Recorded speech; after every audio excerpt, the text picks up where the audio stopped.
The alarm went off at 4:30 in the morning, and Maya groaned as she reached for her phone. This wasn't her alarm. She'd set it after the desperate phone call from her Aunt Carmen last night. Carmen's voice had been shaky, almost crying. Her sister was being rushed to the hospital, and she needed to be there. But she also couldn't miss her shift at the Grand Meridian Hotel. One more absence, and she'd lose her job. That's when she'd asked Maya for help. Maya dragged herself out of bed and looked at the cleaning uniform her aunt had dropped off late last night.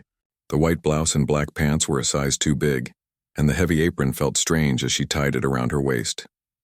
She'd never done this kind of work before, but her aunt had raised her after her mom died. There was no question about helping her.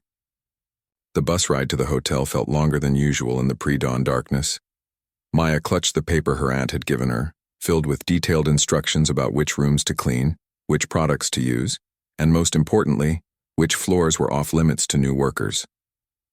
The executive floors her aunt had underlined twice were handled by senior staff only. But today Carmen was assigned to those floors, which meant Maya would be too. When Maya arrived at the Grand Meridian, she was struck by how different it looked from the outside. She'd walked past this building 100 times, always admiring its gleaming glass exterior and the doormen in their crisp uniforms. She'd never imagined she'd be entering through the service entrance in the back alley. Inside, the staff area was a maze of narrow hallways and fluorescent lights. A tired-looking supervisor barely glanced at her as she signed in under her aunt's name. He pointed toward a storage room where she'd find her cleaning cart and supplies. Maya loaded everything carefully, checking her aunt's list 3 times to make sure she had it right. The service elevator took her up to the 15th floor. When the doors opened, everything changed. The hallway was covered in plush carpeting that silenced her footsteps. Crystal chandeliers hung from the ceiling every few feet. The walls were decorated with original paintings, not prints. This was the world she'd been studying in her hospitality management classes, but seeing it in person was completely different from reading about it in textbooks. Maya started with the first room on her list. Her aunt's instructions were clear, but actually doing the work was harder than she'd expected. Making a bed to hotel standards took her 3 tries. Cleaning a bathroom until it sparkled took twice as long as she'd planned. By the time she finished the 3rd room, she was already running behind schedule. She pushed her cart down the hallway, stopping for a moment to catch her breath. Through the tall windows at the end of the corridor, she could see the city beginning to wake up. The sun was starting to rise, painting the sky in shades of orange and pink. For a moment, she forgot about her aching back and tired arms. Maya pulled out her phone to check her aunt's notes again. She'd sent a long text message with additional tips that hadn't fit on the paper. While Maya was reading, she realized the bulky apron was making it hard to reach her phone in her pocket. She untied it and draped it over the cleaning cart. Underneath, the uniform actually looked pretty professional, just a simple white blouse and black pants. Nothing that screamed cleaning staff without the apron and cart. She was standing near the entrance to one of the penthouse suites, completely absorbed in her phone when she heard a door open behind her. Before she could react, someone walked right into her path.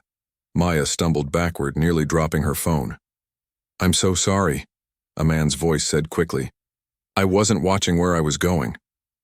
Maya looked up and found herself face to face with someone around 35, dressed in an expensive suit that probably cost more than her entire semester's tuition.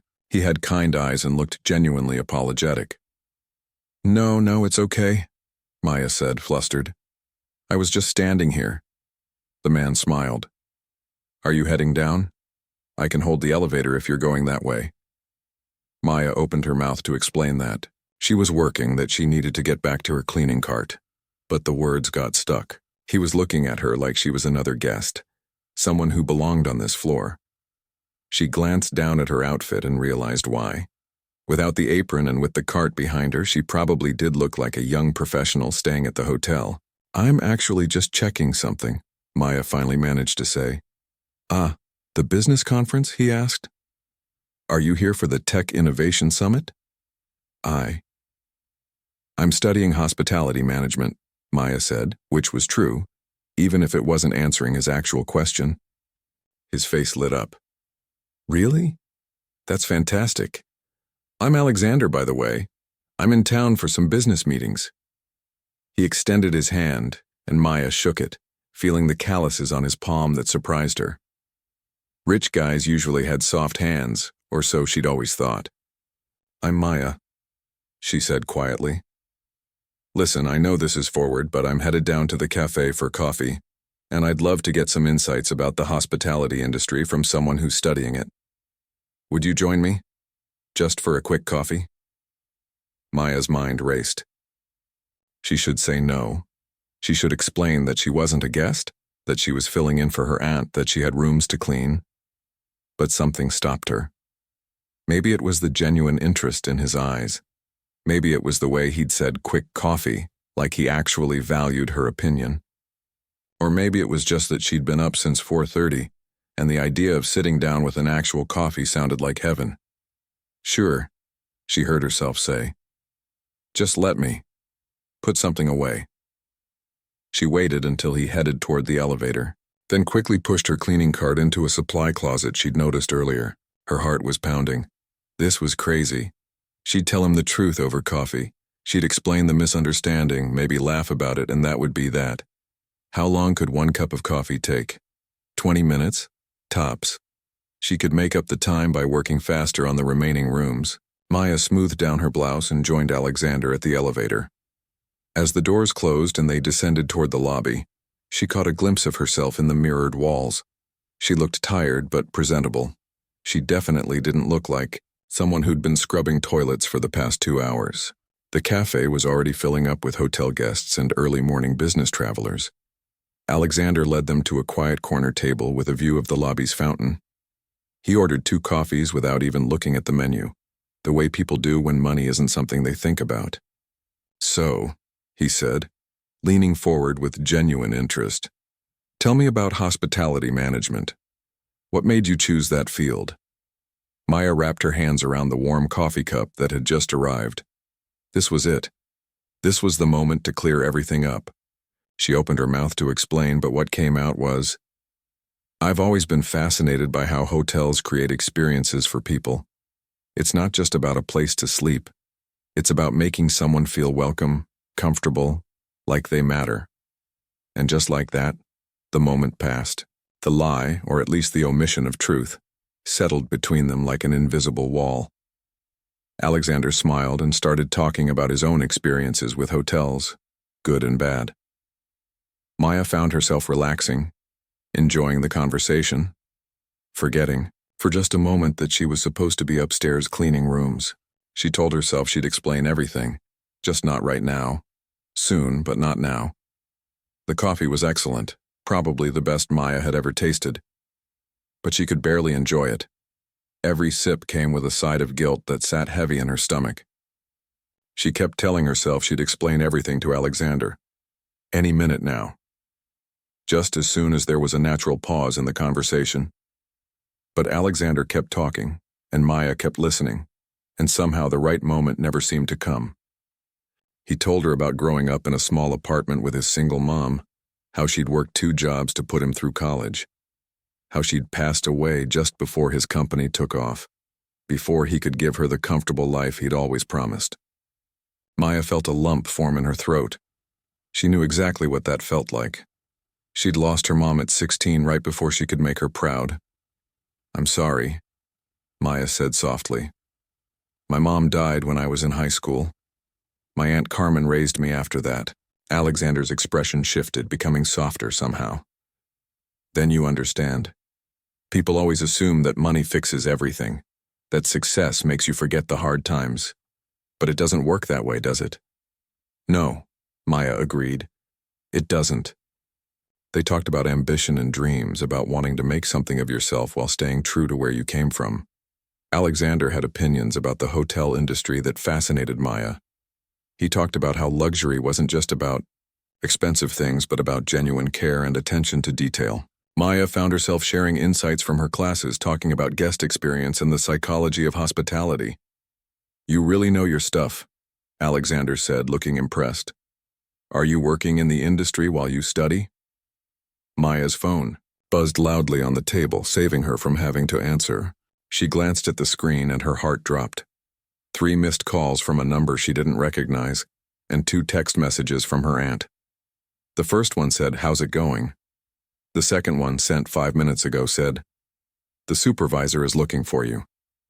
Says room 1507 hasn't been touched yet." "I'm so sorry," Maya said, standing up so quickly she almost knocked over her coffee. "I have to deal with something urgent. Is everything okay?"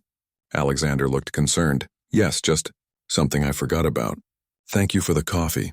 She practically ran to the elevator, her mind racing. Room 1507 was supposed to be finished an hour ago. She'd gotten so caught up in conversation that she'd completely lost track of time. The supply closet where she'd hidden her cart was on the 15th floor. She jabbed the button repeatedly, as if that would make the elevator come faster. When the doors finally opened on the 15th floor, Maya's worst fear materialized. A woman in a manager's uniform was standing right there looking at a clipboard. Maya recognized her from her aunt's descriptions. This was Mrs. Patterson, the head of housekeeping, known for being strict but fair. "Are you Carmen's niece?" Mrs. Patterson asked, her voice clipped. "Yes, ma'am. I'm so sorry I got delayed. Room 1507 should have been finished by now. We have a guest checking in at noon, and that room needs to be perfect." She looked at Maya over her reading glasses. "Your aunt has worked here for 8 years without a single complaint. I'd hate for her record to be ruined because her replacement couldn't handle the job."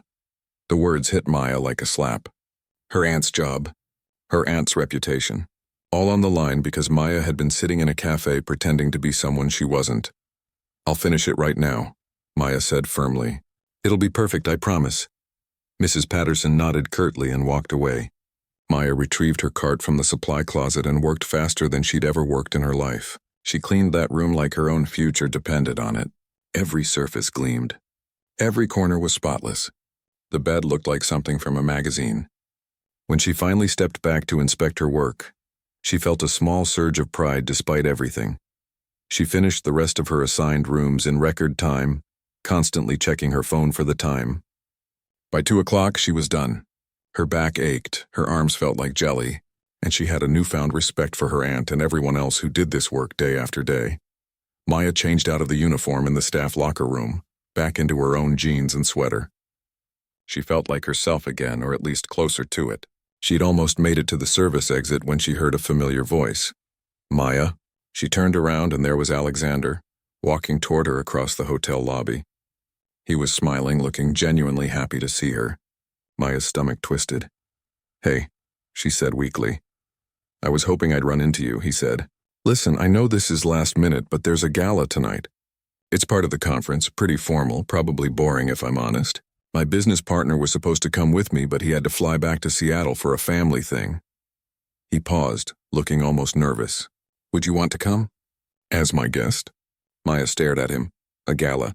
A formal event with successful business people and industry leaders. Everything she'd been studying about hospitality from the outside, she could see from the inside. It would be an incredible learning experience. It would also be digging herself deeper into a lie that was already too deep. "I don't know," Maya started to say. "I completely understand if you have plans," Alexander said quickly. "It's very last minute. But I really enjoyed talking with you this morning, and honestly, these events are a lot more bearable when you're with someone who actually has interesting things to say." He smiled at her. That genuine smile that had made her lower her guard in the first place. Maya thought about her tiny apartment and the leftover pizza waiting in her fridge. She thought about her evening plans, which consisted of studying and maybe watching a show she'd already seen twice. "What time?" she heard herself ask. 7 o'clock. "It's here at the hotel in the main ballroom." "Okay," Maya said. "I'll be here." Alexander's face lit up. "Really, that's great. It's black tie if that's okay." "If you need anything, I'll figure it out," Maya said. "I'll see you at 7. She left the hotel before she could change her mind, before he could ask more questions, before the whole house of cards could come tumbling down. On the bus ride home, she stared out the window and wondered what she was doing. This had gone from a simple misunderstanding to something else entirely. She was actively choosing to continue the deception now. Her roommate Jasmine was home when Maya walked in, curled up on the couch with a textbook. "You look stressed," Jasmine observed. "How was covering for your aunt?" "Complicated," Maya said, collapsing into the chair across from her. Then she told Jasmine everything. The accidental meeting, the coffee, the gala invitation. All of it. Jasmine listened without interrupting, her eyes getting wider with each detail. When Maya finished, there was a long silence. "So let me get this straight," Jasmine finally said. "You're going to a fancy gala tonight with a millionaire who thinks you're a hospitality management professional, not a broke grad student who spent the morning scrubbing toilets." When you say it like that, it sounds really bad. Maya, it is really bad. But Jasmine was smiling. It's also kind of amazing. "When are you going to tell him the truth?" "Tonight," Maya said firmly. "After the gala, I'll tell him everything, the whole story.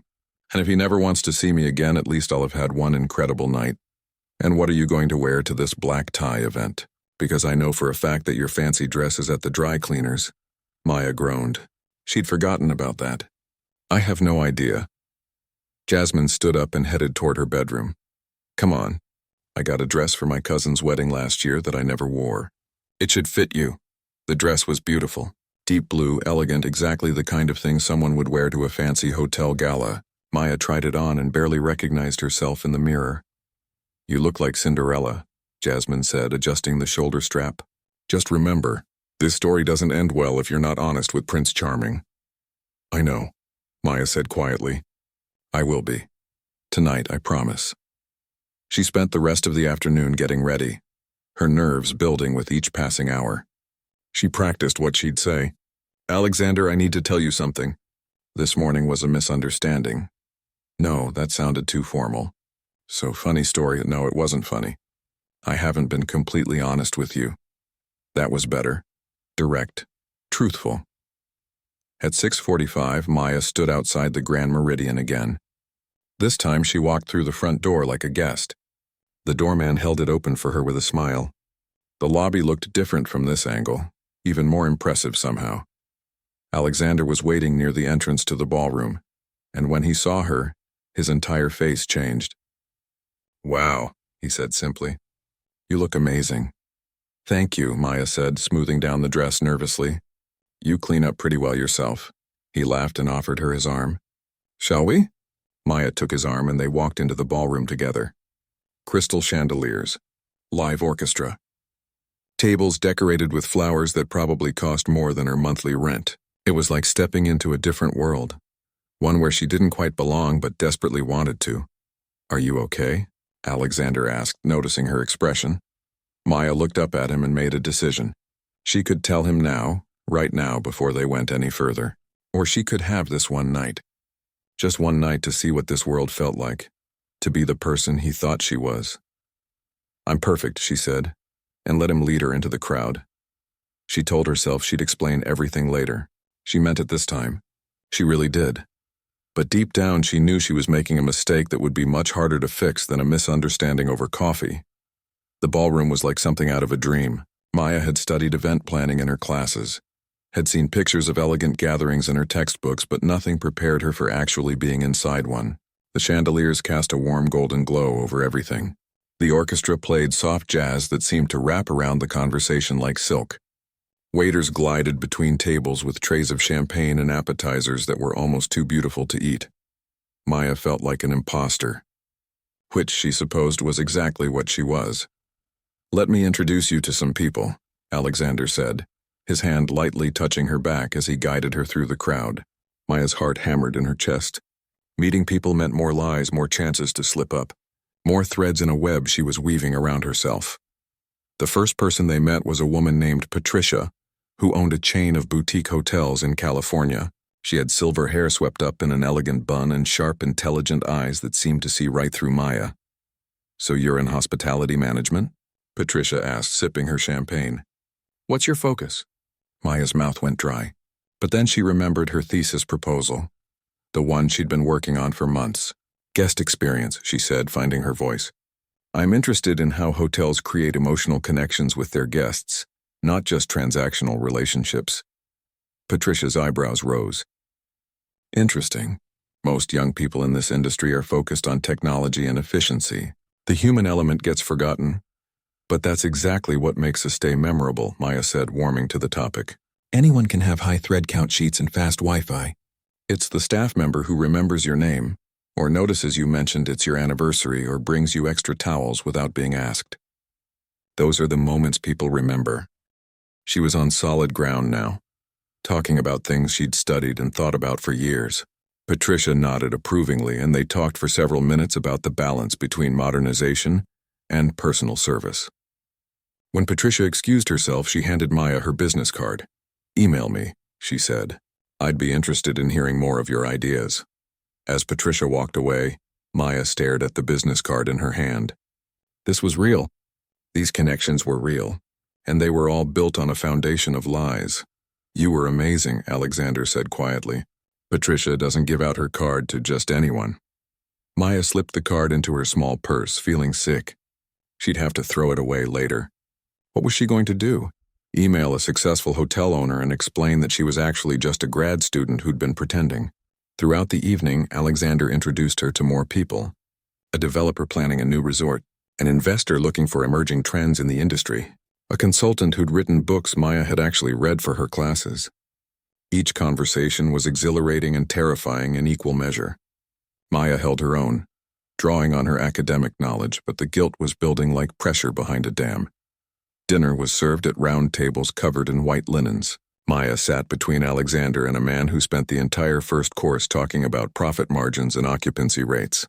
The food was incredible, each course more elaborate than the last, but Maya could barely taste any of it. Her stomach was twisted in knots.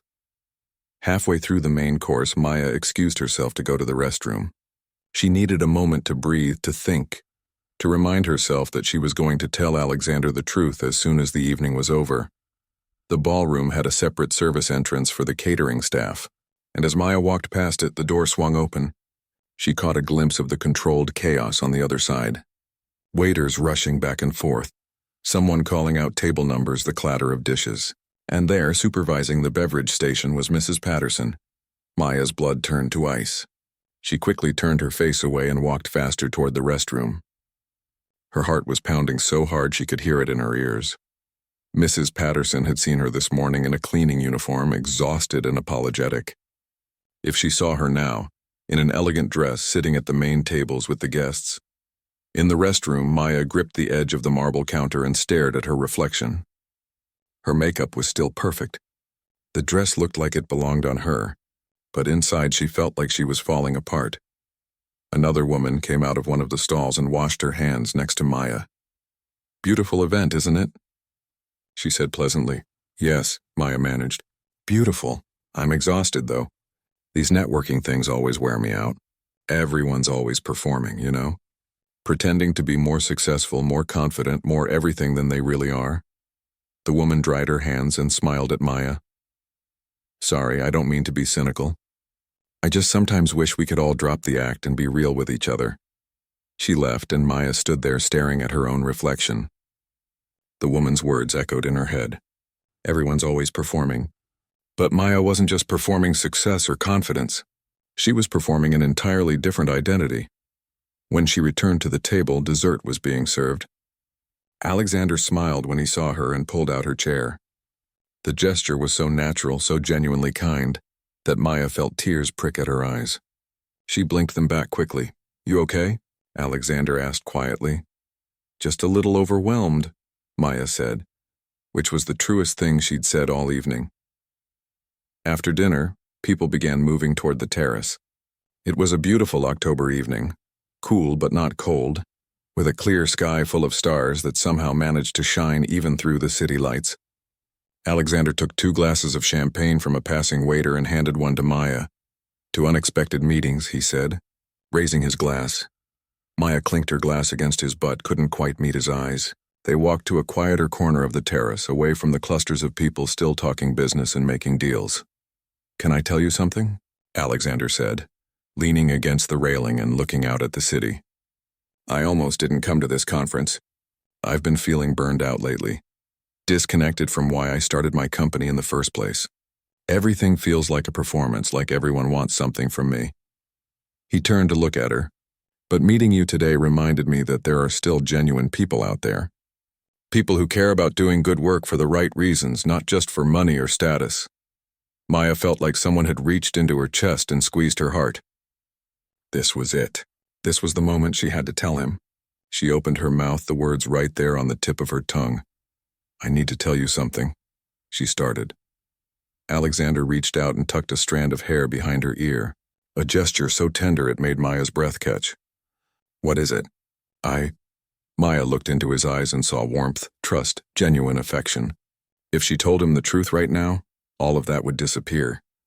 He'd feel betrayed, used, foolish, and maybe he'd be right to feel that way, but she wasn't ready to see that warmth turn cold. Not yet. I just wanted to say thank you for inviting me tonight. It's been incredible. Thank you for coming, Alexander said, and then he kissed her. It was gentle at first, tentative, giving her room to pull away if she wanted to. But Maya didn't pull away. She kissed him back, and for a moment, she let herself forget about the lies and the guilt and the inevitable moment when everything would fall apart. For just this moment, she let herself feel what it was like to be the person he thought she was. When they finally broke apart, Alexander was smiling. I'd really like to see you again. Tomorrow? We could have lunch, just the two of us. No networking, no business talk, just us. I'd like that, Maya whispered, even though she knew she shouldn't. The gala wound down around 11.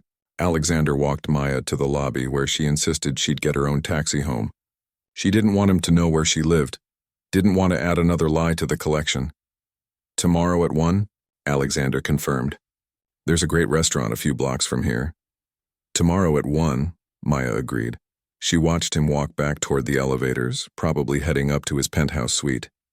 Then she walked out the front door, past the doorman who'd held it open for her with respect, and onto the street where she waited for her bus. The dress felt ridiculous on public transportation. A woman sitting across from her smiled and said, "Coming from somewhere fancy?" Maya just nodded, too tired and emotionally drained to explain.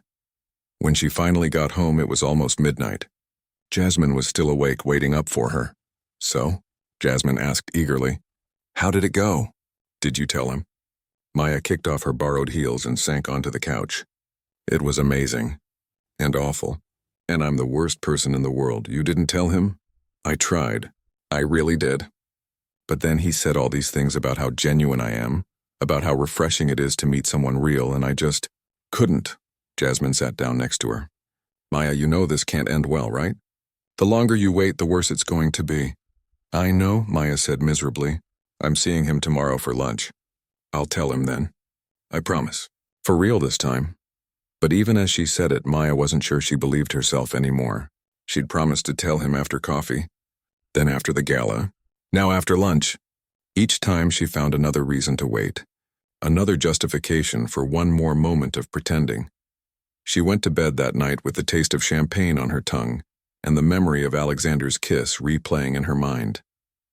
She'd never felt more like Cinderella, and just like in the fairy tale, she knew that midnight was coming.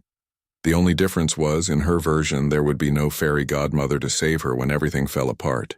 When the truth came out, and it would come out, she'd have no one to blame but herself. Maya fell asleep with her phone clutched in her hand, Alexander's goodnight text still glowing on the screen. Tomorrow, she told herself one more time.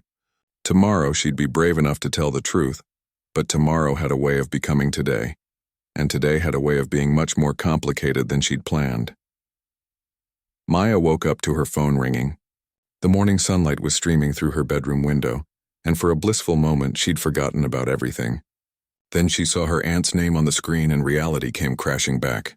Hello? Maya answered, her voice thick with sleep. Maya, honey, I'm so sorry to ask this. Her aunt sounded exhausted. My sister's doing better, but they want to keep her one more day for observation. Is there any way you could cover for me again? Just today, I promise. After this, I'll be back. Maya sat up, her mind racing. She was supposed to meet Alexander for lunch at 1, but her aunt needed her. And honestly, she needed the money her aunt had promised to pay her for these shifts. What time? Maya asked. Same as yesterday. 6 a.m. start. You're an angel, Maya. I don't know what I'd do without you. After hanging up, Maya checked the time. 5:15.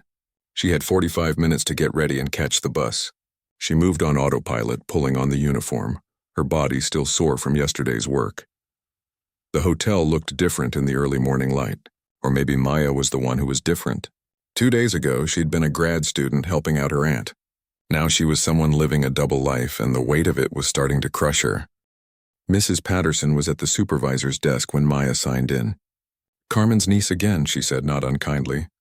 The rooms you cleaned yesterday were acceptable. Today you're on the 14th floor. Conference rooms need to be spotless by 9 a.m. We have meetings starting at 9:30. Yes, ma'am, Maya said, taking her assignment sheet. The 14th floor was where they held the business conference sessions. Maya worked methodically, cleaning each room with care.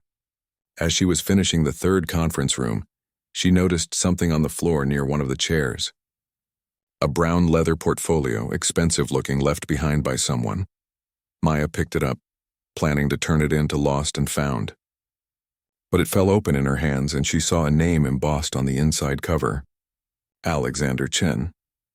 Her hands trembled as she looked through it, trying to find contact information so she could return it. Inside were notes for a presentation, some business cards, and a letter. It was handwritten on cream-colored paper, the kind people use for important things. Maya knew she shouldn't read it, but her eyes caught the first line before she could stop herself. Mom, I wish you were here to see this. Maya sat down in one of the conference chairs and read the whole thing. It was a letter Alexander had written to his late mother, telling her about his successes but also his loneliness. He wrote about how hard it was to trust people, how everyone seemed to want something from him, how he wondered if anyone would care about him if he lost everything tomorrow. And at the end, he wrote about wanting to find someone genuine, someone who could love him for who he was, not what he had. Tears blurred Maya's vision. She carefully placed the letter back in the portfolio and closed it. This was who Alexander really was, not just the confident businessman in the expensive suit, but someone who was lonely and searching for real connection. And she'd been lying to him from the very first moment. Maya finished her cleaning in a daze. She changed out of her uniform at 11:30, giving herself time to get ready for lunch. She held Alexander's portfolio in her hands, knowing this was her chance. She'd return it to him in person and she'd tell him everything, the whole truth. How they met, why she didn't correct him, all of it. She texted him. Found something that belongs to you. Can I bring it to lunch? He replied immediately. My portfolio. I've been looking everywhere for that. You're a lifesaver. See you at 1. Maya spent the next hour in a coffee shop near the restaurant rehearsing what she'd say. She bought a muffin she couldn't eat and a coffee that went cold while she stared at it. At 12:45, she walked to the restaurant, the portfolio tucked under her arm like evidence of her crimes. But when she was still half a block away, she saw him. Alexander was standing outside the restaurant, and he wasn't alone. He was talking to Mrs. Patterson. Maya froze. Her brain couldn't process what she was seeing. Why would Alexander be talking to the hotel's head of housekeeping? Mrs. Patterson was gesturing, seeming to explain something. Alexander was nodding, looking confused. Then Mrs. Patterson pointed, directly at Maya. For a moment, Maya considered running, just turning around and disappearing into the crowd, never looking back. But her legs wouldn't move. She watched as Alexander's expression changed, as confusion gave way to understanding, and understanding gave way to something that looked like hurt. He started walking toward her. Mrs. Patterson stayed where she was, looking uncomfortable. Maya, Alexander said when he reached her. His voice was flat, carefully controlled. Mrs. Patterson just told me something interesting. She said you've been covering cleaning shifts for your aunt. She thanked me for being understanding about the delay yesterday morning. Said you explained that you'd been helping out a guest. Maya's mouth opened, but no words came out. She seemed confused when I didn't know what she was talking about, Alexander continued. So I asked her to clarify, and she told me that Carmen's niece has been working as a cleaner for the past 2 days, filling in during a family emergency. He paused. That's you, isn't it? Carmen's niece. Yes, Maya whispered. So yesterday morning, when I bumped into you on the 15th floor, you weren't a guest. You were working. Cleaning rooms? Yes. People were walking past them on the sidewalk, going about their normal days, completely unaware that Maya's world was falling apart. And you just let me believe you were someone else. Alexander's voice cracked slightly. All of it? The coffee, the gala, everything we talked about? That was all a lie? No, Maya said desperately. I mean, yes, but not all of it. The things we talked about, my studies, that was all real. I am studying hospitality management. Everything I said about guest experience and emotional connections, that was true. But you're not a professional. You're a student. A student who was scrubbing toilets that morning. The way he said it made Maya flinch. There was no contempt in his voice, but there was disappointment, and somehow that was worse. I tried to tell you, Maya said, tears starting to fall. So many times I tried. At coffee before the gala on the terrace, I kept telling myself I'd explain, but then what? Alexander asked. You decided it was more fun to pretend? To see how the other half lives? Was this all just some kind of game to you? No, God, no. Alexander, I never meant for any of this to happen. That first morning it was just a misunderstanding. You assumed I was a guest and I was going to correct you, but then you invited me for coffee and I thought I'd just explain over coffee. But then we started talking and you were so kind and real and I didn't want that moment to end. So you lied. I didn't lie. I just didn't correct your assumption. That's the same thing, Maya. Alexander ran his hand through his hair, a gesture she'd seen him do when he was thinking hard. Do you know what the worst part is? I told you things last night. Personal things. About feeling like everyone wants something from me. About how hard it is to find genuine people. And the whole time you were the one being fake. I wasn't being fake about my feelings, Maya said, her voice breaking. Everything I felt was real. The connection between us, that was real. How am I supposed to believe that? How am I supposed to believe anything you say? Alexander shook his head. I thought you were different. I thought you saw me as a person, not as a wallet or an opportunity, but you were probably planning this from the start, weren't you? Get close to the rich guy, make some connections, advance your career. That's not fair, Maya said, anger cutting through her tears. I never asked you for anything. I never wanted anything from you except your company. Then why didn't you tell me the truth? It was the simplest question, and Maya didn't have a good answer. Because she'd been afraid?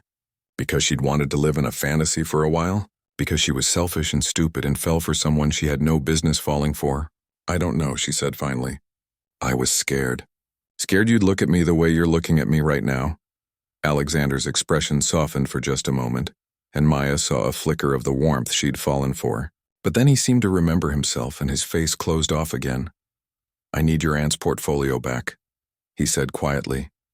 Maya had forgotten she was holding it. She handed it to him, their fingers brushing for just a second. I read the letter, she admitted. The one to your mom. I'm sorry.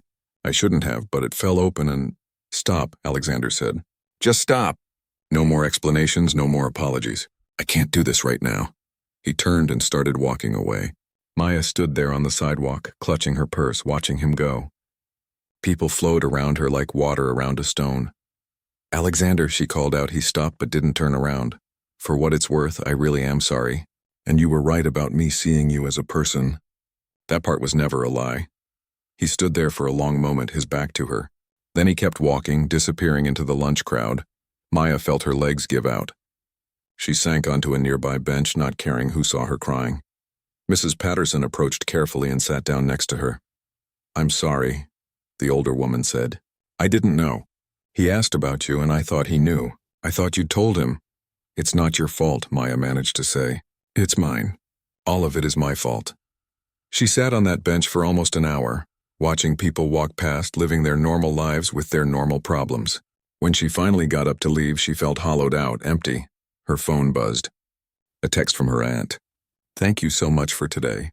You saved my job. I'll pay you this weekend. Maya stared at the message.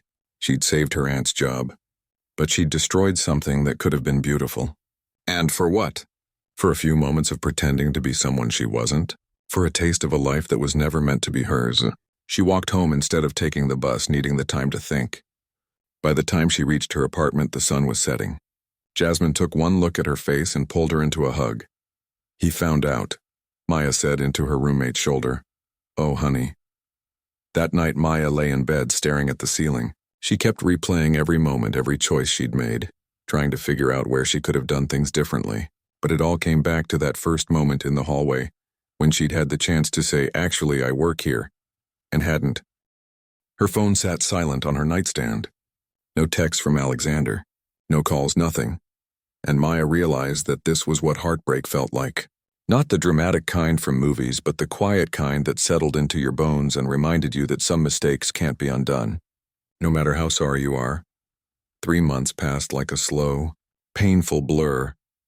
Maya threw herself into her studies with an intensity that worried even her professors. She took extra courses, volunteered for every project, and spent long nights in the library researching guest experience psychology.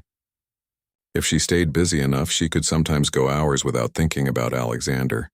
Sometimes, she'd deleted his number from her phone the day after their confrontation, not because she was angry, but because she knew she had no right to reach out. What would she even say? Sorry didn't cover it. Sorry was a word for small mistakes, for stepping on someone's foot or forgetting to return a call. What she'd done was bigger than sorry. Her Aunt Carmen felt terrible about the whole thing. She'd tried to give Maya extra money, as if that could somehow fix what had broken. Maya had refused. The money wouldn't help. Nothing would help. The only good thing that came from the disaster was a newfound clarity about what mattered. Maya had learned a hard lesson about integrity, about the cost of deception, and about how you can't build something real on a foundation of lies. She'd written a paper about it for her ethics and hospitality class, though she'd changed the details enough that no one would recognize her own story. She got an A. She'd also started working part-time at a small boutique hotel near campus. It wasn't glamorous. The pay was modest, and sometimes she did have to clean rooms when they were short-staffed. But she was learning the business from the ground up, and there was something honest about it that felt right. Winter had settled over the city, bringing gray skies and early darkness. Maya was working the front desk one evening when her phone rang. It was Professor Williams from the hospitality department.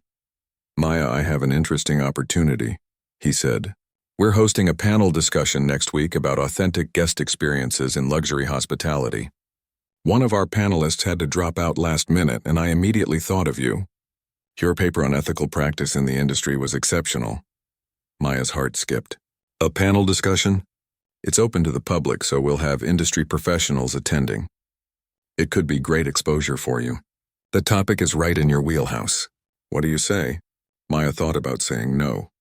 The idea of speaking in front of industry professionals terrified her, but she also remembered the girl who'd been too scared to tell the truth, and she didn't want to be that person anymore. "I'll do it," she said. The week leading up to the panel was nerve-wracking. Maya prepared obsessively, rehearsing her talking points, researching the other panelists, and trying not to think about who might be in the audience. The odds of Alexander being there were basically zero. He'd probably left the city months ago and never thought about her again. The day of the panel arrived cold and clear. Maya wore a simple navy dress, professional but not trying too hard. As she walked into the university's conference center, she felt her hands shaking. She'd faced worse than this. She'd faced Alexander's hurt and disappointment. She could handle a panel discussion. The moderator was a kind woman named Dr. Peterson, who put all the panelists at ease before they started. The room was filling up with people, a mix of students and professionals. Maya focused on her notes and tried not to look at the crowd. Then the discussion began, and Maya found her rhythm. The topic was about creating genuine connections with guests in an industry that often prioritized efficiency over empathy. She talked about the balance between professionalism and authenticity, about how the best service came from people who truly cared, not just people following scripts. "I think we've lost something in the push toward automation," Maya said when it was her turn to speak. "Yes, technology can make things more efficient. "But hospitality is fundamentally about human connection. It's about seeing people, really seeing them and making them feel valued. You can't automate that."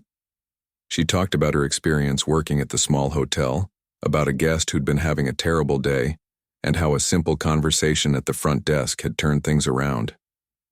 She talked about her aunt who'd worked in hotels for years and knew regular guests by name, remembered their preferences, asked about their families. Real hospitality, Maya concluded, starts with being real ourselves, with showing up authentically even when it's hard, especially when it's hard. The words hung in the air, and Maya realized she wasn't just talking about hotels anymore. She was talking about life, about relationships, about the lessons she'd learned the hardest way possible. After the panel ended, several people came up to talk to her. Students asking questions, a hotel manager interested in her thesis topic, Professor Williams beaming with pride. Maya was talking to a woman about employee training programs when she saw him. Alexander was standing near the back of the room, half hidden behind a column. He was wearing a simple sweater and jeans, not the expensive suits she remembered. He looked different somehow. Older maybe, or just tired. Their eyes met across the room and Maya's heart stopped. He didn't look angry. He just looked sad. Maya excused herself from her conversation and walked toward him, her legs feeling unsteady. When she reached him, they stood in awkward silence for a moment. "Hi," Maya said finally. "Hi." Alexander's voice was quiet. "You did well up there. Really well. Thank you. I didn't expect to see you here. I'm in town for a few days, business. I saw the announcement about the panel and—" He trailed off, looking uncomfortable. "I don't really know why I came. Curiosity, maybe?" They moved to a quieter corner of the room, away from the lingering crowd. "How have you been?" Maya asked, then immediately felt stupid. What a pointless question. "I've been okay," Alexander said. "Busy. I spent some time thinking about what happened. About us." Maya's chest tightened. "Alexander, Let me finish," he said gently. "I was angry for a long time. Felt betrayed, foolish. But I also did something I probably should have done from the start. I looked into your story. Not to dig up dirt or anything like that, but to understand." Maya stared at him. "You investigated me? I learned about your mom, about your aunt raising you, about how you're paying your own way through school. I found out about your thesis, your grades, what your professors say about you. I even saw the security footage from the hotel that morning when we met." He smiled slightly. "You really were just standing there looking at your phone. I walked right into you. Why would you do all that?" "Because I couldn't stop thinking about you," Alexander admitted. "And I needed to know if what we had was real or if I just imagined it." Maya felt tears starting to form. "What we had was real. At least for me it was. But that doesn't change what I did. I lied to you, Alexander. Maybe not with words, but with silence. And I hurt you." "You did," he agreed. "But I've spent 3 months thinking about this, and I keep coming back to something. You made a mistake. A big one. But you were also 23 years old, overwhelmed and probably scared. And everything you said up there on that panel, about authenticity and showing up honestly even when it's hard, that took guts." "It took losing you to learn that lesson," Maya said softly.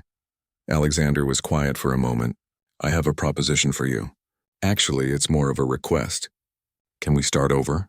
Not pretending the past didn't happen, but moving forward from here. Two people who know exactly who each other is, no assumptions, no pretense. Just honesty." Maya's heart was racing. "You want to start over?" "I want to give us a real chance. The chance we should have had from the beginning."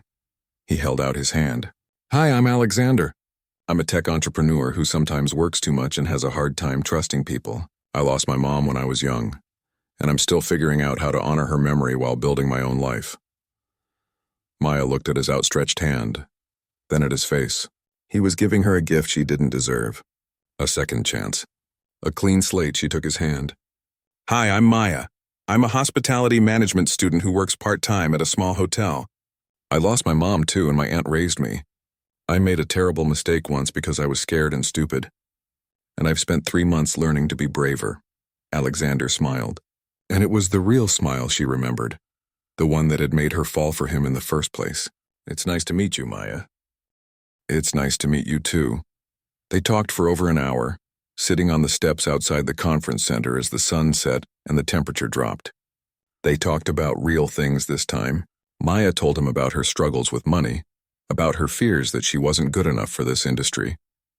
Alexander told her about the pressure of success, about how lonely it could be at the top, about his own insecurities and doubts. "There's one condition," Maya said, as they finally stood to leave. "Our first real date I'm paying. With money I earned from my actual job." Alexander laughed. "Deal. Though I have to warn you, I'm a cheap date.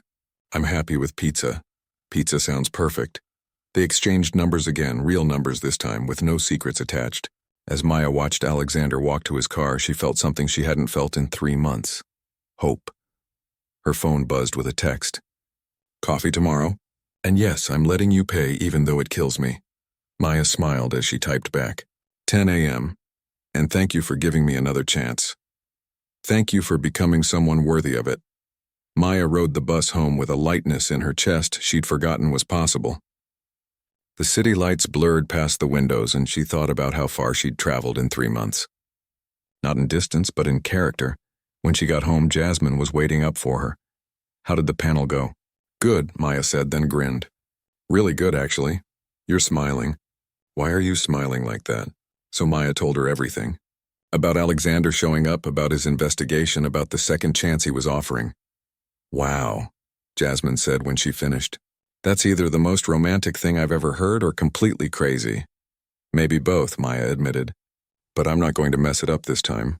No more lies, no more pretending. Just me, exactly as I am. Even the part where you sometimes eat cereal for dinner and binge reality TV. Especially that part. A year later, Maya graduated with honors. Alexander was there in the audience next to her Aunt Carmen, cheering louder than anyone when she crossed the stage. She'd done an internship at one of his boutique hotels over the summer, starting in housekeeping and working her way up to assistant manager. She'd earned every promotion through hard work, not connections. They were together, but they'd built it slowly, carefully, on a foundation of complete honesty. When people asked how they met, Maya told them the truth. The whole messy, complicated truth. Some people laughed. Some people cringed. But everyone agreed it made for a good story. And sometimes, when they were lying in bed talking about their days, Alexander would tease her. Remember when you were a mysterious hotel guest who swept me off my feet? I was never a hotel guest, Maya would remind him. I was a cleaner who was really bad at correcting assumptions. Best mistake I ever made, Alexander would say. Walking into you that morning. And Maya, who had learned that the truth was always worth the cost, would smile and say, second best mistake. The best one was giving me another chance, because that's what second chances were for. Not to erase the past, but to build something better in the future. Something real, something honest, something worth keeping. And this time, Maya wasn't pretending at all.